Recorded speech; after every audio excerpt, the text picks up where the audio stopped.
Hello बच्चों, स्वागत है आप सभी का हमारे YouTube channel JSM studies online पर। तो आज से हम स्टार्ट करेंगे unsold. Now start 12th class unsold 2019 और सेट का जो नाम है, सेट का नाम है 346 FD। ठीक है, आज का पहला लेक्चर है। तो चलिए आइए देखते हैं अनसोल्ड 2019 का सेट नंबर 1 2019 का। ये जो पेपर होता है आपका 12th क्लास का, ये होता है 3 घंटा और 15 मिनट का। और जो नंबर होते हैं इसमें कितने होते हैं टोटल? 70 नंबर। ये जितने भी निर्देशांक और नोट लिखे अच्छे से ध्यान से पढ़ लीजिएगा। तो चलिए शुरू करते हैं और देखते हैं आज का अपना पहला क्वेश्चन। तो देखिए पहला है इसमें खंड ए। इसमें खंड आपको मिलते हैं, पहला खंड है ए और जो पहले खंड का ए का पहला क्वेश्चन है के। इसमें क्या लिखा है? आयाम मॉडुलित तरंग में प्रति एक पासर बैंड आवृत्ति का आयाम होता है। जो आयाम मॉडुलित तरंग होती है उसमें प्रति एक पासर बैंड आवृत्ति जो होती है उसका आयाम बताना है आपको कितना होता है। तो ऑप्शन दिया है AC, ऑप्शन दिया है म्यू AC, ऑप्शन दिया है म्यू AC/2, ये माइनस नहीं है। ठीक है, इसके बाद दिया है 2 म्यू AC। ये म्यू क्या है? म्यू होता है मॉडुलांक सूचकांक, इसका बोलते हैं। ठीक है, मॉडुलांक सूचकांक। और AC क्या होता है? आयाम। तो हमें ये बताना है कि इनमें से कौन सा आंसर करेक्ट है। ठीक है, तो चलिए देखते हैं। जो आयाम मॉडुलित तरंग होती है, आयाम मॉडुलित तरंग का समीकरण क्या होता है? आयाम मॉडुलित तरंग का समीकरण होता है भाई EC sin ωCT plus MA EC/2 cos ωC minus ωmt minus MEC/2 into cos ωC plus ωmt। तो जो इन्होंने क्या कर रखा है वहाँ पे आपको दिया है AC और म्यू। तो जो MA है, MA क्या होता है? मॉडुलांक सूचकांक। ठीक है, तो उन्होंने क्या कर रखा है? MA की जगह आंसर में दे रखा है म्यू और EC की जगह क्या दे रखा है? AC। तो हम क्या करेंगे, जो ऊपर वाली आपकी समीकरण आई है इसमें EC की जगह क्या रख देंगे? EC की जगह रख देंगे हम AC और MA की जगह रख देंगे म्यू। तो देखिए क्या समीकरण बनता है आपका? समीकरण बनता है E बराबर AC sin ωCT plus mu AC/2 cos ωC minus ωmt और minus mu AC/2 cos ωC plus ωmt। तो ये जो लिखा है ये इतना, ठीक है, और ये जो लिखा है ये होते हैं हमारी पासर आवृत्ति के आयाम। ठीक है, जो तरंगे होती है मॉडुलित तरंगे दो तरंगों से मिलकर के बनती है। वो होती है निम्न आवृत्ति की तरंगे, ठीक है, और दूसरी होती है उच्च आवृत्ति की तरंगे। जो निम्न आवृत्ति की तरंगे होती है उसे उच्च आवृत्ति की तरंगों पर क्या किया जाता है? अध्यारोपित। तो जो तरंग मिलती है उस तरंग को बोलते हैं आयाम मॉडुलित तरंग। ठीक है, तो आंसर क्या होगा इसका? सही आंसर क्या होगा इसका भाई? सही आंसर है इसका अतः पासर बैंड आवृत्ति का आयाम क्या होगा? Mu AC/2। ठीक है, तो करेक्ट आंसर देख लेते हैं एक बार। तो करेक्ट आंसर होगा आपका तीसरा, यानी म्यू AC/2। इसके बाद अगला क्वेश्चन है, यदि ध्रुवण कोण अल्फा तथा क्रांतिक कोण बीटा हो तब आपको संबंध बताना है। तो देखो क्रांतिक कोण को हम किससे लिखते हैं? C से। जो ध्रुवण कोण है उसे लिखते हैं हम IP से। ठीक है, उन्होंने क्या करा, इन्होंने मान लिया ध्रुवण कोण आपका क्या है? अल्फा है और क्रांतिक कोण क्या है? बीटा। तो संबंध बताइए। तो चलिए देखते हैं। तो जो आपका ध्रुवण कोण और अपवर्तनांक होता है उनके बीच में संबंध होता है tan IP बराबर n। अभी हमने बताया था ध्रुवण कोण क्या होता है? IP। ठीक है, तो tan IP बराबर क्या होता है? n। और क्रांतिक कोण किससे लिखते हैं? C से। और अपवर्तनांक इन दोनों के बीच में संबंध क्या होता है? n बराबर होता है 1/sin C। अब इन्होंने क्या करा, tan IP की जगह रख दिया अल्फ़ा और C की जगह रख दिया बीटा। तो हमने भी यही कर दिया बस। इसमें जो आपका क्या था tan IP, उसकी जगह IP की जगह क्या रख देंगे हम? अल्फ़ा। और 1/sin C की जगह क्या रख देंगे हम? 1/sin beta. ठीक है, अब दोनों समीकरण का क्या कर देंगे हम? तुलना कर देंगे। क्यों तुलना क्यों करी भाई? तुलना देखो इसलिए करी है क्योंकि ये भी किसका वैल्यू है? n का, और ये भी किसका वैल्यू n का, यानी tan अल्फ़ा बराबर किसका हो जाएगा? 1/sin बीटा की। तो आपको यहाँ से इनमें संबंध सूत्र बताना है। एक संबंध सूत्र तो देखिए यही आ गया, परंतु वहाँ सारे संबंध सूत्र एक दूसरे के इक्वल्स यानी बराबर लिखे हुए हैं। तो इसमें हमने क्या करा, जो आपका ये साइन बीटा है इसे तो ले गए ऊपर, और जो साइन जो टेन अल्फा इसे ले गए नीचे। ठीक है, तो देखिए यही किया इसमें। जो आपका ये था साइन बीटा इसे ऊपर और जो टेन अल्फा था इसे नीचे। ठीक है, और 1/10 क्या होता है, कोट। तो यानी आपका संबंध क्या आ गया, साइन बीटा बराबर कोट अल्फा। तो चलिए देखते हैं क्या इसका आंसर होगा। ठीक, तो देखिए इसका आंसर ठीक है, ये रहा, साइन बीटा बराबर कोट अल्फा या कोट अल्फा बराबर साइन बीटा, यानी सही आंसर क्या होगा इसका, सेकंड। इसके बाद अगला क्वेश्चन है, यदि संतुलित व्हीट स्टोन ब्रिज की प्रत्येक भुजा तथा धारामापी का प्रतिरोध कैपिटल आर हो, तब बैटरी को जोड़ने वाले सिरों के बीच कुल प्रतिरोध कितना होगा। ठीक है, तो चलिए देखते हैं इसका हल। यह होता है आपका व्हीट स्टोन सेतु। इसकी जो भुजाएं होती है, भुजा होती है इसकी ए, बी, सी और डी। ठीक है भाई, तो उन्होंने हर एक भुजा का जो प्रतिरोध दिया है वो दिया है कैपिटल आर। तो हमने हर जगह क्या मान लिया भाई, कैपिटल आर और कैपिटल आर। ठीक है, जो इसकी भुजाएं होती है उन्हें किससे लिखते हैं, पी, क्यू, आर और एस से। ठीक है, पी, क्यू, आर, एस। तो जो बीच में जो गैल्वेनोमीटर जुड़ा है जिसे क्या बोलते हैं हम, धारामापी।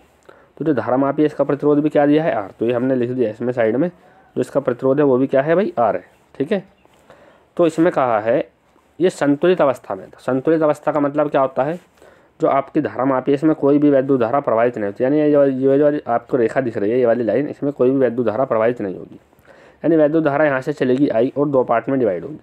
दो पार्ट में डिवाइड कैसे होगी, जैसे इस वाले पॉइंट पे पहुँचेगी ए पे, तो कुछ धारा इस वाले सिरे में हो जाएगी और कुछ वाली धारा इस वाले सिरे में हो जाएगी। ठीक है, और जैसे ही इस वाले सिरे में को धारा जाएगी वो इस वाली रेखा में नहीं आएगी। ठीक है, जो बीच वाली लाइन है, बीच वाली लाइन में रेखा इस तरीके से जो धारा है इस तरीके से प्रवाहित नहीं होगी। तो वैद्युत धारा फिर जाएगी कहाँ को, वैद्युत धारा इस तरीके से जाएगी, इस तरीके से। ठीक है, और इस वाली निचली वाली भुजा में इस तरीके से जाएगी वैद्युत धारा। ठीक है, तो यानी ये जो आपका आर है और ये जो आर है ये कैसे होगी, श्रेणी क्रम में, क्योंकि इन दोनों में वैद्युत धारा समान है। और ये वाला आर कैसे होगा, श्रेणी क्रम में। और फिर देखिए इसमें वैद्युत धारा अलग होगी आपकी, इसमें वैद्युत धारा अलग होगी। ठीक है, तो जो ऊपर आपका श्रेणी क्रम में आएगा, जो नीचे आपका श्रेणी क्रम में आएगा, वो कैसा हो जाएगा, समांतर क्रम में। तो जो कुछ भी इनका समांतर क्रम में होगा वही होगा परिपथ का तुल्य प्रतिरोध। तो देखिए इसमें यही कर रखा है, इसमें लिखा है चूँकि संतुलन अवस्था में धारामापी में कोई वैद्युत धारा प्रवाहित नहीं होती है। ठीक है, यानी पी व क्यू का श्रेणी क्रम में लेंगे हम, पी व क्यू का यदि श्रेणी क्रम में लेंगे तो क्या मान लिया, आर फर्स्ट, आर और आर कितना हो जाएगा, 2r। इसी तरीके से जो आर एस थे आपके, आर एस को किस में लेंगे हम, श्रेणी क्रम में, आर व एस का श्रेणी क्रम में। तो इसे मान लिया आर सेकंड, क्या हो जाएगा, आर प्लस आर 2r। अब जो आपका ऊपर वाली भुजा थी इसमें कितना क्या आ गया, 2r, और जो नीचे वाली भुजा थी इसमें भी क्या आ गया, 2r। तो इन दोनों क्या करेंगे भाई, समांतर क्रम में तुल्य प्रतिरोध। तो फिर हमने निकाल लिया, अतः परिपथ का तुल्य प्रतिरोध क्या होगा, आर फर्स्ट व आर सेकेंड का समांतर क्रम में तुल्य है। तो जो नेट प्रतिरोध आएगा आर एन लिख दिया हमने उसको, यानी 1/Rn बराबर 1/R first plus 1/R second. इसका वैल्यू कितना आया था, 2r। इसका वैल्यू भी कितना था, 2r। लेस भी कितना आ जाएगा आपका 2r, और 1 प्लस कितना हो जाएगा 2। ठीक है, 2 से 2 कैंसिल, तो कितना बचेगा, यह बच जाएगा आपका Rn बराबर R। यानी आपका जो तुल्य प्रतिरोध होगा परिपथ का वो कितना होगा, कैपिटल R के बराबर होगा। तो इसका सही आंसर क्या होगा, सही आंसर होगा इसका पहला। ठीक है, इसके बाद अगला क्वेश्चन देखते हैं। अगला क्वेश्चन है, प्रतिवर्ती धारा परिपथ में धारा तथा वोल्टेज के समीकरण क्रमशः आपको दिया है, I बराबर 2 sin ओमेगा टी और V बराबर 5 cos ओमेगा टी। ठीक है, वोल्ट, और परिपथ में शक्ति 6 पूछा है। तो चलिए देखते हैं इसका सॉल्यूशन। तो देखिए इसमें आपको समीकरण दिया है, I बराबर 2 sin ओमेगा टी और V बराबर 5 cos ओमेगा टी, और आपको शक्ति 6 यानी P बताना है। तो इसमें आपको सबसे पहले क्या करना पड़ेगा, जो ये समीकरण है, या तो दोनों समीकरण को कोस के पदों में चेंज कीजिए या फिर दोनों समीकरण को साइन के पदों में चेंज कीजिए। तो इसमें हमने क्या करा, जो V वाला समीकरण था उसे साइन के पदों में कन्वर्ट कर दिया। यानी इसे हम क्या लिख सकते हैं, कोस ओमेगा 2 को हम लिख सकते हैं साइन ओमेगा टी प्लस 90, क्योंकि यदि आप लिखेंगे 90 प्लस थीटा, वो भी किस में, साइन में, तो 90 प्लस थीटा क्या होता है, कोस थीटा। ठीक है, थीटा की जगह हमने क्या लिखा है, ओमेगा टी, और 90 ऐसे कैसे। ठीक है भाई, तो यानी इसे हम क्या लिख सकते हैं, इसे हम लिख सकते हैं जो आपका कोस ओमेगा टी है, कोस ओमेगा टी को हम क्या लिख सकते हैं भाई, sine omega T plus 90 degree.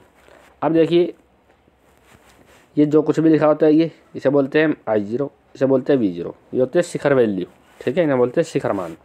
तो आपको I0 पता है, I0 कितना है 2 और V0 कितना है 5। तो आपका जो शक्ति 6 का फॉर्मूला होता है V0 I0/2 और इंटू कोस 5। अब ये 5 क्या होता है, 5 होता है कालांतर, ठीक है। तो देखिए इसमें क्या किया है भाई, V0 आपका कितना है 5 वोल्ट और I0 कितना है 2 वोल्ट और कालांतर कितना है आपका 90 डिग्री। क्योंकि जो ये आपको समीकरण दी गई है दोनों, इन समीकरण में आपने देखा जो साइन का कोणांक है वो कितना है यहाँ पे ओमेगा टी और यहाँ पे कितना है ओमेगा टी प्लस 90, यानी आपका जो वोल्टेज है वो विद्युत धारा से 90 डिग्री क्या है अग्रगामी, ठीक है। तो इसे क्या बोलते हैं हम कलांतर। तो कलांतर कितना है आपका भाई 90 डिग्री, ठीक है। तो आप समीकरण में वैल्यू रख देंगे फॉर्मूले में V0 का वैल्यू कितना है 5, I0 का कितना है 2/2 और कोस 90, और कोस 90 का मान कितना होता है 0। यहाँ पर चाहे कुछ भी आ जाएगा गुणा करके, परंतु कोस 90 का वैल्यू कितना है 0। यदि 0 से गुणा करोगे तो आंसर क्या होगा इसका 0, ठीक है। तो चलिए देखते हैं इसका आंसर क्या होगा सही। इसका आंसर सही होगा पहला, यानी 0। इसके बाद अगला क्वेश्चन है, इसमें कहा है प्रकाश वैद्युत प्रभाव के प्रयोग में आपतित प्रकाश की आवृत्ति न्यू तथा निरोधी विभव V0 के बीच खींचे गए ग्राफ का ढलान होते हैं। यानी जो ढलान होती है इनके बीच में ग्राफ खींचे आप आवृत्ति के और निरोधी विभव के, ठीक है। इसका दूसरा नाम होता है स्तब्ध विभव, निरोधी विभव बोल दो या स्तब्ध विभव बोल दो, एक ही बात है। तो इन दोनों के बीच में जब हम ग्राफ खींचते हैं तो क्या प्राप्त होता है, ठीक है। ये 4 ऑप्शन दिए हैं, इन 4 में से क्या ठीक होगा, चलिए देखते हैं इसका हल। इसमें क्या लिखा है, निरोधी विभव V0 तथा आपतित प्रकाश की आवृत्ति न्यू के बीच खींचे गए ग्राफ का ढलान क्या होता है H/E, क्या होता है भाई H/E के बराबर होता है, तथा इसके द्वारा ऊर्जा अक्ष पर काटा गया अंतःखंड W/E होता है। ये नेक्स्ट क्वेश्चन पूछा जा सकता है, ठीक है। जहाँ H क्या होता है आपका प्लांक नियतांक और E क्या होता है इलेक्ट्रॉन का आवेश। तो देखिए ग्राफ भी है, इसमें क्या किया, इस वाली साइड में लिया है निरोधी विभव यानी V0 और इस वाली साइड में क्या लिया है आवर्ती यानी न्यू।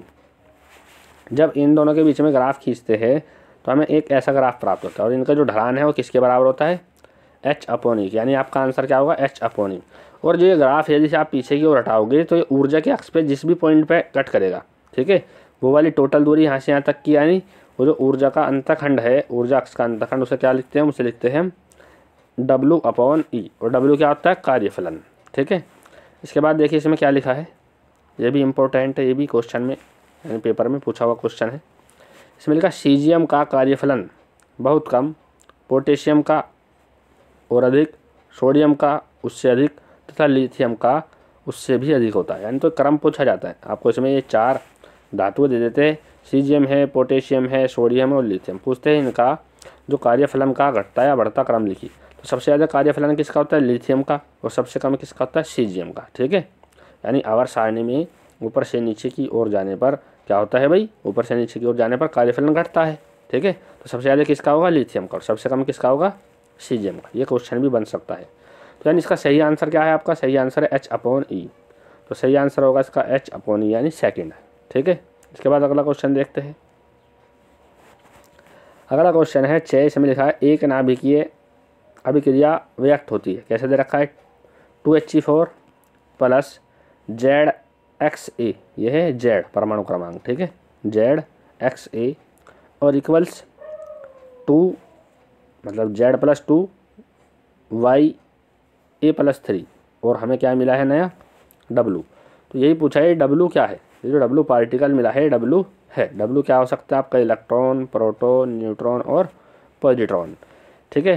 तो ये क्या हो सकता है देखिए, चलिए इसमें देखिए क्या लिखा है, ये आपका समीकरण था 2He4 प्लस ZXa और इक्वल्स Z+2 Ya+3 और अब देखिए क्या है, इसके जो परमाणु क्रमांक था कितना था 2 और यहाँ पे कितना है Z, तो यहाँ पे टोटल कितना हो गया Z+2, यानी परमाणु क्रमांक तो यहाँ कुछ नहीं बचा, तो यानी W के बेस में क्या आएगा 0, ठीक है। इसके बाद यहाँ पे क्या था A और यहाँ पे क्या था 4, तो यानी 3 तो इसके साथ चले गए, ये लिखा A+3 तो 1 बचा होगा, एक ही लिख दिया। और ये किसका होता है, ये जो सिंबल होता है ये सिंबल होता है न्यूट्रॉन का, ठीक है। ये सिंबल किसका होता है, न्यूट्रॉन का। यानी न्यूट्रॉन को यदि हम ऐसे लिखते हैं N01, ठीक है, क्योंकि इसका परमाणु क्रमांक कुछ नहीं होता, इसके पास केवल क्या होता है, एक, हाँ एक क्या होता है इसके पास, परमाणु भार। तो यानी ये क्या होगा आपका आंसर, ये W क्या होगा, W क्या होगा आपका न्यूट्रॉन। तो सही आंसर क्या होगा इसका, सही आंसर होगा इसका न्यूट्रॉन, ठीक है। अगला क्वेश्चन देखते हैं। अगला क्वेश्चन है अवतल लेंस के प्रथम फोकस की परिभाषा दीजिए। अवतल लेंस का प्रथम फोकस हो चाहे उत्तल लेंस का प्रथम फोकस हो, ठीक है, दोनों की परिभाषा में बस थोड़ा सा ही अंतर होता है। तो देखिए इसमें क्या लिखा है, इसमें लिखा है लेंस का प्रथम फोकस लेंस के मुख्य अक्ष पर स्थित वह बिंदु जिससे चलने वाली या जिसकी ओर आती हुई प्रतीत होने वाली प्रकाश किरणें लेंस से अपवर्तित या अपवर्तन के बाद मुख्य अक्ष के समांतर हो जाती है, तो वह बिंदु लेंस का प्रथम फोकस कहलाता है। यानी मुख्य अक्ष पर स्थित कोई ऐसा पॉइंट जिससे प्रकाश किरणें यदि वास्तव में चलती है, देखिए प्रकाश किरणें इससे वास्तव में चली, ठीक है, यदि प्रकाश किरणें वास्तव में चलती है तो कहलाएगा आपका प्रथम फोकस, वो भी किसके लिए, उत्तल लेंस के लिए। यदि उस बिंदु की ओर आती हुई प्रतीत होगी केवल, ठीक है, तो वो कहलाएगा आपका अवतल लेंस का प्रथम फोकस। तो आपसे जो परिभाषा पूछी गई थी, परिभाषा पूछी थी अवतल लेंस की, तो इसमें देखिए परिभाषा में क्या लिखा है, वह बिंदु जिससे चलने वाली, तो ये वाली लाइन आप छोड़ देंगे, तो यहाँ पर क्या लिखेंगे, वह बिंदु जिसकी ओर आती हुई प्रतीत होने वाली प्रकाश किरणें लेंस से अपवर्तन के बाद मुख्य अक्ष के समांतर हो जाती है, वह बिंदु लेंस का प्रथम फोकस कहलाता है। यदि उत्तल लेंस की बात पूछते तो आप ये वाली लाइन छोड़ देते, जिसकी ओर आती हुई प्रतीत होने वाली छोड़ करके क्या लिखते, वह बिंदु जिससे चलने वाली प्रकाश किरणें, ठीक है, फिर ऐसे लिखते। तो यानी दोनों लेंसों के प्रथम फोकस की परिभाषा एक साथ लिखवा दिया हमने आपको, ठीक है। यदि उत्तल की आती है तो आप उत्तल वाला ले लेंगे, यानी जिससे चलने वाली प्रकाश किरणें होगी, और यदि अवतल की आती है तो आप अवतल वाला लेंगे, यानी जिसकी ओर आती हुई प्रतीत होती है प्रकाश किरणें, ठीक है भाई। तो ये आपकी डेफिनेशन है, और ये डेफिनेशन बहुत अच्छी है, पेपर में बहुत बार पूछी हुई है। चलिए अगला क्वेश्चन देखते हैं। अगला क्वेश्चन है चित्रानुसार तार कैपिटल AB में A से B की ओर धारा के मान में वृद्धि हो रही है, तो लूप में यदि कोई प्रेरित धारा है तो उसकी दिशा क्या होनी चाहिए। इन्होंने देखिए क्या कहा, इन्होंने कहा है जब आप A से B की ओर जाते हैं तो वैद्युत धारा लगातार बढ़ रही है। तो वैद्युत धारा बढ़ रही है मतलब क्या होगा, इधर तो आपका नेगेटिव चार्ज होगा, इधर आपका पॉजिटिव चार्ज होगा। भाई पॉजिटिव सिरे पे ज़्यादा करंट होगा और नेगेटिव सिरे पे कम करंट होगा, तो यानी आपका इलेक्ट्रॉन भी कैसे चलेगा, इलेक्ट्रॉन ऐसे चलेगा A से B की ओर, ठीक है भाई।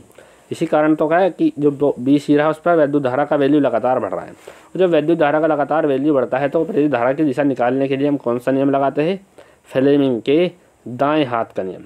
कौन सा भाई, फ्लेमिंग के दाएं हाथ का नियम। इसमें क्या होता है, आपका अंगूठा तो होता है किस वाली साइड में, चालक के चलने की दिशा में, और जो आपकी तर्जनी उंगली होती है वो होती है आपकी चुंबकीय क्षेत्र या उस बिंदु की ओर जिस पर आपको चुंबकीय क्षेत्र निकालना है, और जो आपकी मध्यमा होती है, मध्यमा होती है उस वाली दिशा में जिस वो जो प्रेरित धारा की दिशा को बताती है। तो ये वाला नियम आपका लिखा होगा, उसको अच्छे से देख लीजिएगा। और इसकी जो दिशा आएगी, इसकी दिशा आएगी वामावर्त। वामावर्त का मतलब होता है एंटी क्लॉकवाइज, ठीक है, यानी इस तरीके से इसमें प्रेरित धारा प्रवाहित हो रही होगी, इस तरीके से, ठीक है। तो इसका आंसर क्या होगा भाई, वामावर्त दिशा में।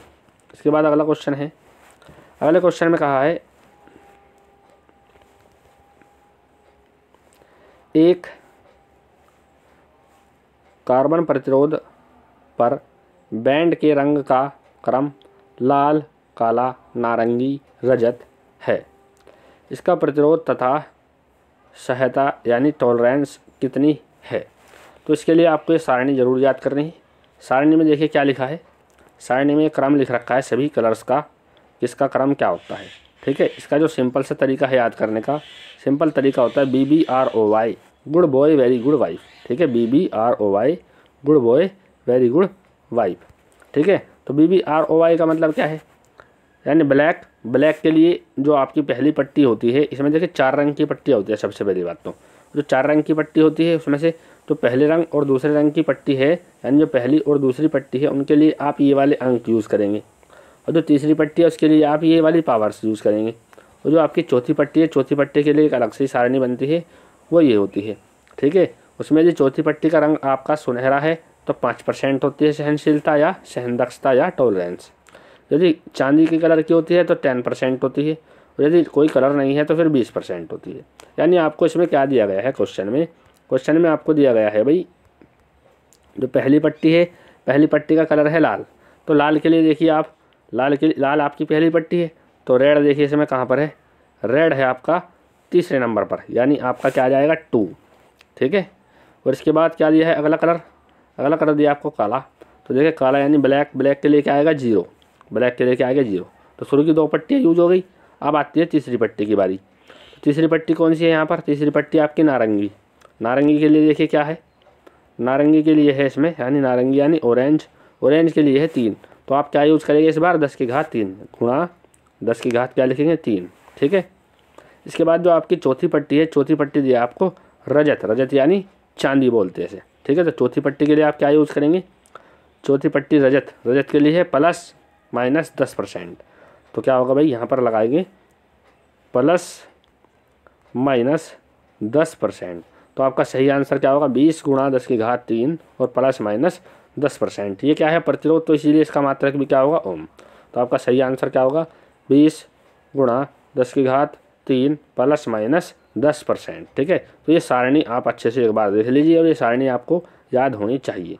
याद करने का सिंपल सा तरीका क्या है, BBROY good boy very good wife, ठीक है। BBROY good boy very good wife, या फिर आसान से शब्दों में बब्बर बोला रोकर ओ यार good boy very good wife, ठीक है। और ये जो लास्ट वाली पट्टी है, ये तो आपको देखो बड़ा सिंपल सा तरीका है। गोल्ड के लिए 5%, चांदी यानी सिल्वर के लिए 10%, नो कलर यानी किसी भी रंग, यदि कोई भी रंग ना दिया हो तो उसके लिए 20%, ठीक है। तो चलिए अगला क्वेश्चन देखते हैं। अगला क्वेश्चन है वाटहीन धारा का क्या अर्थ है। ये भी बहुत पेपर में पूछा जाता है, वाटहीन धारा। देखिए इसमें क्या लिखा है, वाटहीन धारा में, जब किसी प्रत्यावर्ती धारा परिपथ केवल या तो प्रेरक जुड़ा हो या केवल धारिता जुड़ी हो। ऐसा होता है प्रत्यावर्ती धारा परिपथ जिसमें केवल क्या जुड़ा हो, प्रेरक जुड़ा हो या फिर धारिता यानी संधारित्र जुड़ा हो। तो अभी तो आप ब्रैकेट वाला छोड़ देंगे, इसमें क्या लिखा है, जब किसी प्रत्यावर्ती धारा परिपथ में धारा प्रवाहित होने पर भी कोई शक्ति क्षय न हो तो परिपथ की इस धारा को वाटहीन धारा कहते हैं। ऐसी धारा कि आपने क्या करा, आपने धारा प्रवाहित करी, और धारा प्रवाहित करने पर आपकी शक्ति जितनी पहले थी उतनी आपको शक्ति बाद में मिल रही हो, तो ऐसा परिपथ क्या कहलाता है, ऐसी जो धारा है, ऐसी धारा क्या कहलाती है, वाटहीन धारा। और जो ऐसे परिपथ कहलाते हैं आपके वाटहीन धारा परिपथ, ठीक है। तो ये भी पूछा जाता है वाटहीन धारा परिपथ क्या होते हैं, यानी ऐसे परिपथ जिनमें विद्युत धारा प्रवाहित करने पर शक्ति क्षय नहीं होता है, तो ऐसे कहलाते हैं आपके वाटहीन धारा परिपथ। और जो ऐसी विद्युत धारा है, ऐसी विद्युत धारा क्या कहलाती है, वाटहीन धारा। और ऐसे परिपथ कौन से हो सकते हैं, जिसमें या तो केवल प्रेरक जुड़ा हो या फिर क्या जुड़ा हो, संधारित्र या धारिता जुड़ी हो, ठीक है। इसके बाद अगला क्वेश्चन है, अगले क्वेश्चन में कहा 10,000 एंगस्ट्रॉम तरंग दैर्ध्य विद्युत चुंबकीय स्पेक्ट्रम के किस क्षेत्र में आती है। इसके लिए आपको क्या करना है, इसके लिए आपको ये सारणी एक बार अच्छे से देखनी है, यानी ये सारणी आपको याद रखनी है। इसमें आपको देखिए तो तरंग दैर्ध्य दिया है, वो दिया है एंगस्ट्रॉम में।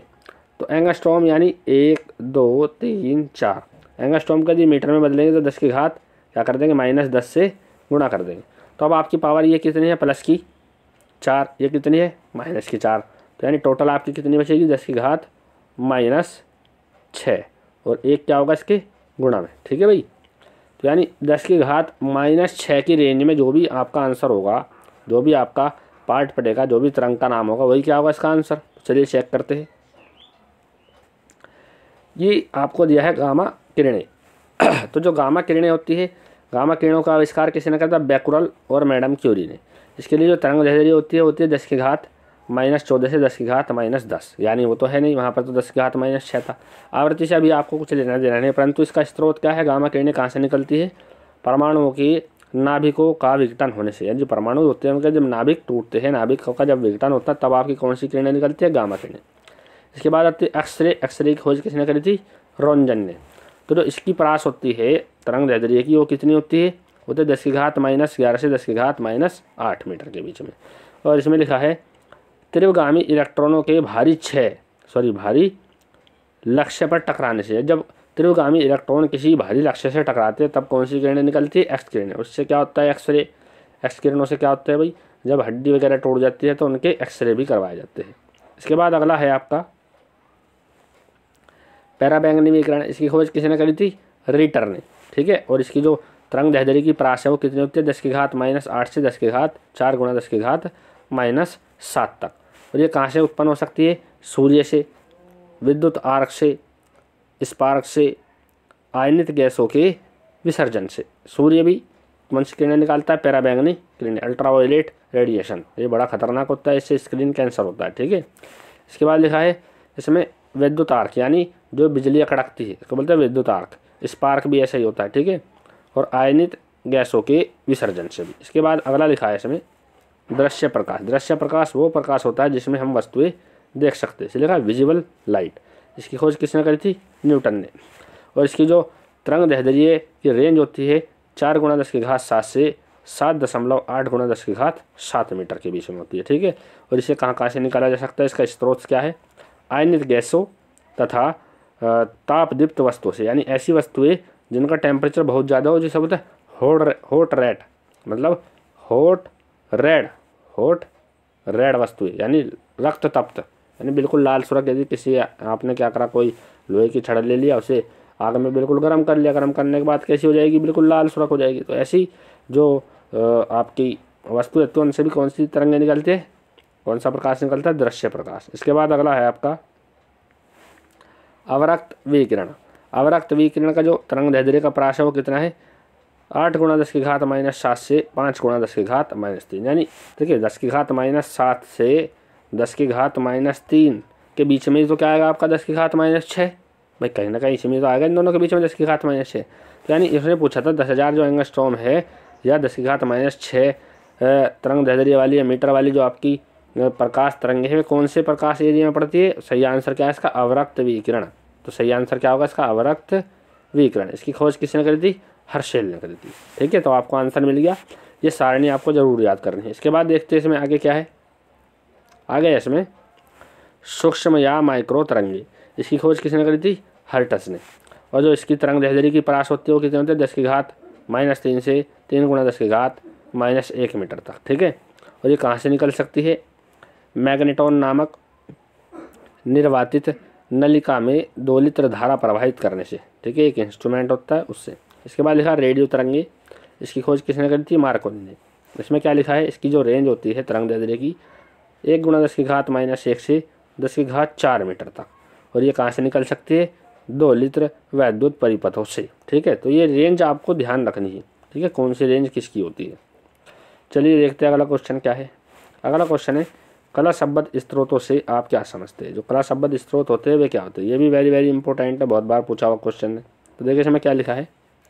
कला शब्द स्त्रोत ऐसे प्रकाश स्त्रोत जिनसे निकलने वाली तरंगों की कला का अंतर समय के साथ स्थिर रहता है, कला शब्द स्त्रोत कहलाते हैं। और ये स्त्रोत एक ही मूल आवेश से प्राप्त होते हैं। तो इसमें क्या होता है? ऐसे प्रकाश स्त्रोत होते हैं जिनसे निकलने वाली तरंगों की कला का अंतर समय के साथ क्या रहता हो? स्थिर रहता हो। ऐसे स्त्रोत क्या कहलाते हैं? कला शब्द स्त्रोत कहलाते हैं। और ये जो दोनों स्त्रोत है किसी एक ही स्त्रोत से बने होते हैं, ठीक है। जैसे आप इस तरीके से देख सकते हैं, या आपने पढ़ा होगा यंग का द्विछिद्र प्रयोग वाला डेरिवेशन। इसमें क्या होता है? इसमें एक पर्दा होता है P, एक पर्दा होता है Q और एक पर्दा होता है आपका R। तो P, Q और R, ठीक है। इसमें यहाँ पर एक छोटा सा छिद्र होता है जिसे लिखते हैं हम S, और इसके दोनों ओर समांतर समान दूरी पे 2 छिद्र होते हैं S1 और S2। अब इस पर डाला जाता है एक वर्णी प्रकाश। तो ये भी किसकी तरह कार्य करता है? प्रकाश स्रोत की तरह। अब जो ये दोनों है जब प्रकाश इन तक पहुंचता है तो ये भी किसकी तरह कार्य करते हैं? प्रकाश स्रोत की तरह। यानी ये जो दोनों प्रकाश स्रोत की तरह काम करने वाले छिद्र है ये किससे बने? एक ही आवेश, एक ही छिद्र यानी एक ही प्रकाश स्रोत से बने हैं। तो ऐसे आवेश क्या कहलाते हैं तुम्हारे? हाँ, ऐसे आवेश कहलाते हैं समान आवृत्ति या समान कला अंतर, समय के साथ साथ समान कला अंतर वाले प्रकाश स्रोत, ठीक है, क्योंकि ये एक ही स्रोत से उत्पन्न हुए। इसके बाद अगला क्वेश्चन है। अगले क्वेश्चन में लिखा है यंग के द्विक स्लिट के प्रयोग में किसी बिंदु पर पहुंचने वाली तरंगों का पथांतर दिया है आपको, λ/3 है। इस बिंदु पर परिणामी तीव्रता I तथा व्यतिकरण प्रतिरूप में अधिकतम तीव्रता I0 का अनुपात ज्ञात कीजिए। तो देखिए आपको क्या क्या मिला है इस वाले क्वेश्चन में। इस वाले क्वेश्चन में आपको पथांतर मिल गया। पथांतर को किससे लिखते हैं? डेल्टा एक्स से। इसका वैल्यू दिया λ/3। अब आपका एक समीकरण होता है, वो आपको याद रखना है। ठीक है, समीकरण क्या होता है भाई? समीकरण होता है I बराबर I0 कोस स्क्वायर पथांतर बटा 2, पथांतर यानी डेल्टा फाई अपॉन 2। ठीक है, तो इसके लिए आपको क्या करना पड़ेगा? ये तो कलांतर, फाई को लिखते हैं कलांतर, तो कलांतर बटा 2। तो आपको क्या दिया है इसमें? आपको पथांतर दिया है। तो पथांतर और कलांतर में संबंध सूत्र क्या होता है? आपका जो कलांतर है वो 2 pi upon lambda into delta x के बराबर होता है। यानी आपको डेल्टा एक्स दिया था भाई, डेल्टा एक्स कितना दिया था? λ/3। लैम्बडा से लैम्बडा कैंसिल, तो आपका ये जो है कलांतर कितना आ जाएगा? 2 पाई/3। ठीक है, आपका कलांतर निकल गया। अब इसे समीकरण में रख दीजिए।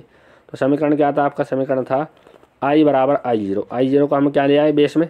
तो I अपॉन क्या हो गया? I0 cos square. अब हमने क्या रखा? ये जो डेल्टा फाई का वैल्यू था ये रख दिया। डेल्टा फाई का वैल्यू क्या था? 2 पाई/3 और बेस में वहाँ पहले से ही क्या था? 2। तो इसलिए 2 से 2 कैंसिल।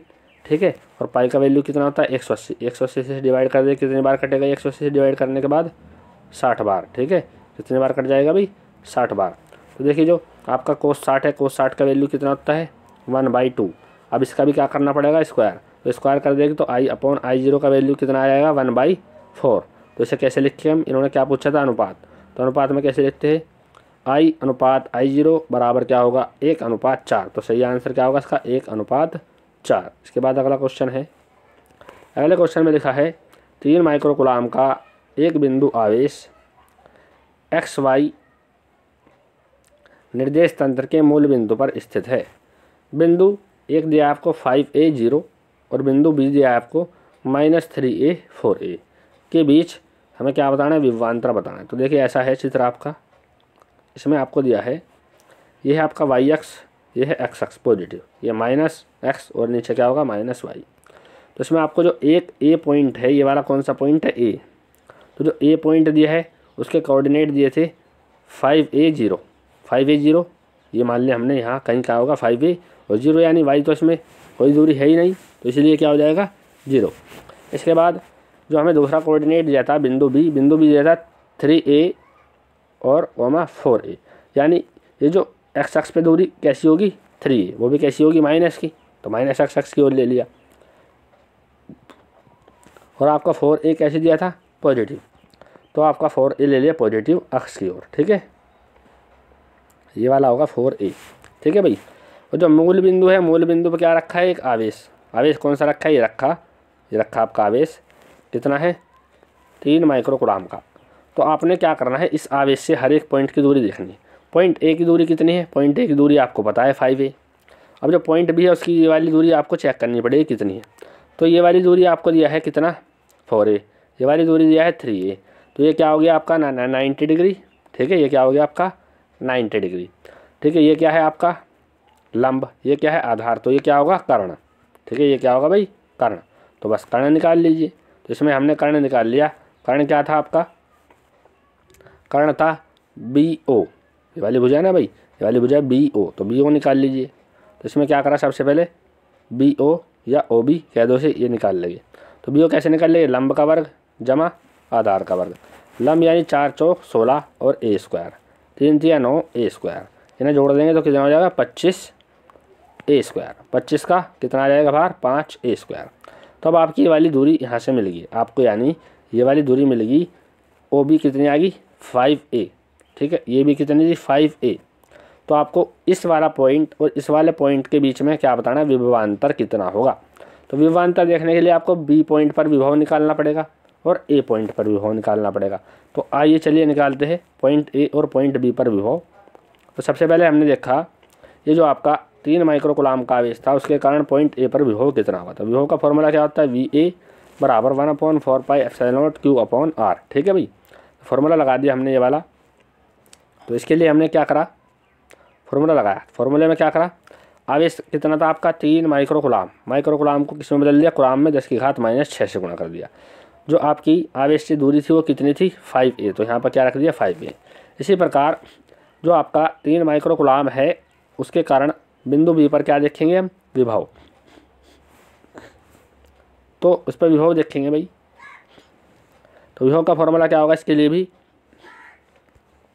वी बी बराबर 1/4 पाई एप्सिलॉन नॉट, और इसके लिए भी आवेश वही है 3 × 10⁻⁻⁶, और इसके लिए भी दूरी कितना निकल के आया था 5a।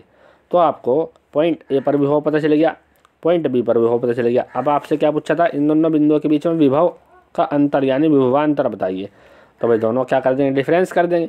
तो डिफरेंस कर दिया हमने, क्या लिखा, वी ए बी, यानी क्या देख रहे हैं, विभवांतर, V A minus V B. तो वी ए आपका कितना था, ये वाला वैल्यू, वी बी आपका कितना है, ये वाला वैल्यू। ये कैसा है आपका प्लस, ये कैसा है माइनस, प्लस माइनस कैंसिल, तो कितना बचेगा 0। तो यानी आपका जो बिंदु ए और बिंदु बी है उनके बीच में विभवांतर कितना आने वाला है भाई, 0। ठीक है। तो चलिए इससे आगे देखते हैं। इससे अगला क्वेश्चन है,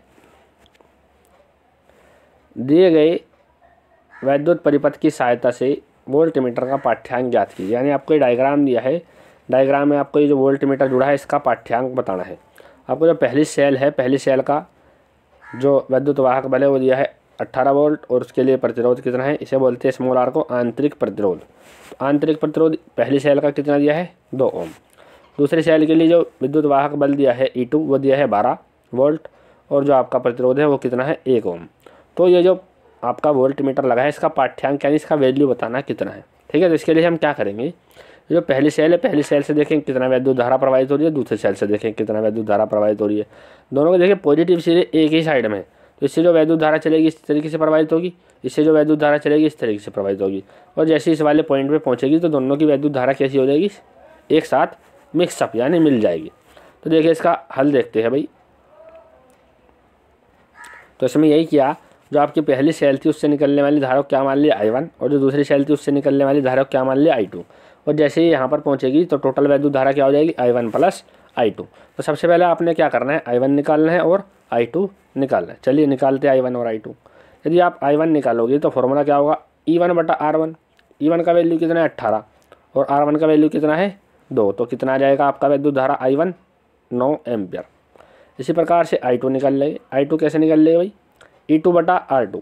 E2 का वैल्यू कितना है 12, और R2 का वैल्यू कितना है 1, तो कितना आ जाएगा वैद्युत धारा, हाँ कितना आ जाएगा 12 एम्पियर। अब आपने क्या देखना है, अब आपने देखना है जो परिपथ है आपका, इस पूरे परिपथ का कुल प्रतिरोध कितना है, इस पूरे परिपथ का कुल प्रतिरोध कितना है।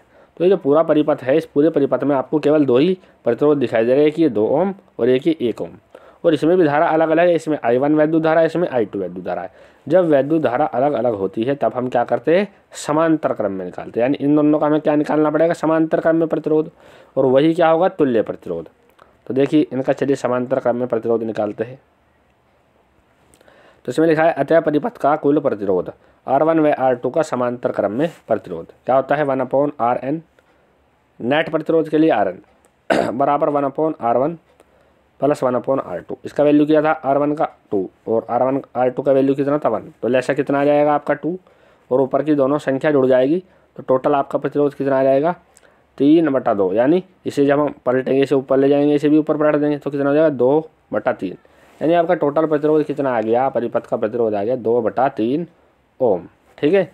इसके बाद देखिए इसमें क्या करना है, आपको निकालना है विभव। तो विभव का फॉर्मूला था V = IR। ठीक है। आपका टोटल R मिल गया, आपको टोटल वैद्युत धारा पता है। टोटल वैद्युत धारा कितनी है, एक में 9 एम्पियर है और एक में 12 एम्पियर, तो जोड़ देंगे तो इसके बाद आपको निकल जाएगा विभवांतर। तो देखो वोल्टमीटर का पाठ्यांक, वोल्टमीटर का पाठ्यांक कैसे निकालना है आपने, तो वोल्टमीटर का पाठ्यांक निकालने के लिए क्या करना है, V बराबर लगा दोगे I × Rn नेट। तो I आपकी नेट कितनी थी, I1 + I2। R आपका कितना आया 2/3। ठीक है भाई। तो इसका वैल्यू कितना था 9 एम्पियर I1 का, और I2 का कितना था 12 एम्पियर। इन्हें दोनों को जोड़ देंगे, 9 और 12 कितना हो जाएगा आपका 21। 3 से कितनी बार कटेगा, 7 बार, 7 बार कट जाएगा। ठीक है। और 7 दूनी कितना होगा 14। तो आपका जो वोल्टमीटर है, वोल्टमीटर का पाठ्यांक कितना आ जाएगा भाई, वोल्टमीटर का पाठ्यांक आ जाएगा आपका 14 वोल्ट। ठीक है। इसके बाद अगला क्वेश्चन देखते हैं। अगला क्वेश्चन है धारावाही प्रणालिका के स्वप्रेरण गुणांक का सूत्र लिखिए। धारावाही प्रणालिका के स्वप्रेरण गुणांक का सूत्र ज्ञात कीजिए। अब देखिए जो कहता है लिखिए, तो 1 नंबर का क्वेश्चन था, और नंबर देख करके भी आधे से ज़्यादा आपको काम करना है। यदि नंबर आपको दिखाई दे रहे हैं 2 या 3 नंबर का तो आपको डेरिवेशन करके दिखाना है, ठीक है। यदि 1 नंबर का तो सीधा सीधा सूत्र लिखना है। तो इसका देखिए डेरिवेशन है, बहुत छोटा सा डेरिवेशन है, इसीलिए 2 नंबर में दिया है।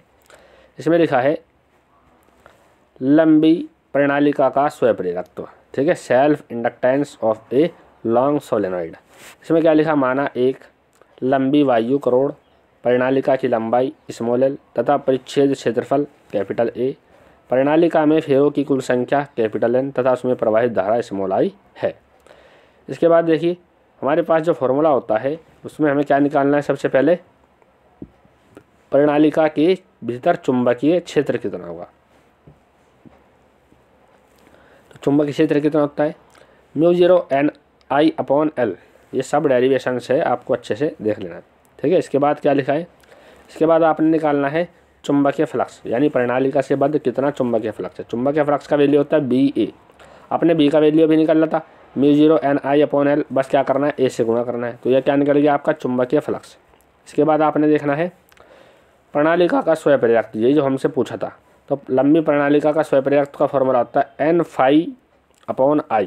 क्या होता है, N∅/I। फाई का वैल्यू अभी आपने निकाला था, क्या था, फाई का वैल्यू आया था μ0 Ni/A/L। I से I कैंसिल, तो क्या बच जाएगा आपका बच जाएगा L बराबर μ0 N² A/L। भाई एक N ये था और एक N ये था, तो क्या हो जाएगा N²। और इसका जो मात्रक होता है, इसका मात्रक होता है हेनरी, उसे किससे लिखते हैं, H से। तो जो आपका स्वप्रेरकत्व है उसका मात्रक क्या होता है, हेनरी, ठीक है। इसके बाद अगला क्वेश्चन देखते हैं। अगला क्वेश्चन है जो तीसरा है, तीसरे घ का अथवा। इसी में या तो आपको ये जो पीछे आपको क्वेश्चन दिया है, या तो आप ये कीजिए क्वेश्चन, ये जो क्वेश्चन दिया है आपको, या तो ये डेरिवेशन कीजिए कि धारावाही प्रणालिका के स्वप्रेरकत्व का सूत्र ज्ञात कीजिए। यदि आपको ये नहीं पता है तो आपको ये क्वेश्चन करना है, ठीक है। दोनों एक साथ नहीं करना है, एक क्वेश्चन कोई भी करना है जो भी आपके पास अवेलेबल हो, यानी जो भी आपके माइंड के पास पेपर देते समय अवेलेबल हो, जो भी आप पर आता हो वही करना है, ठीक है।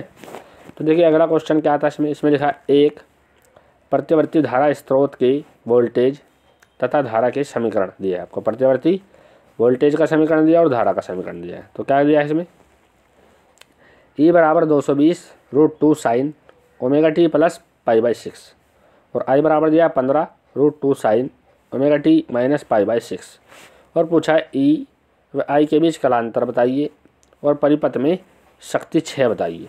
ये देखो इसी प्रकार का क्वेश्चन पहले भी आया था, उसमें भी शक्ति 6 पूछ रखा था, 2 समीकरण दे रखे थे आपको। तो सेम सवाल है, उसमें भी हमें कलांतर निकालना पड़ा था पहले, और इसमें भी आपको कलांतर पूछ लिया, ठीक है।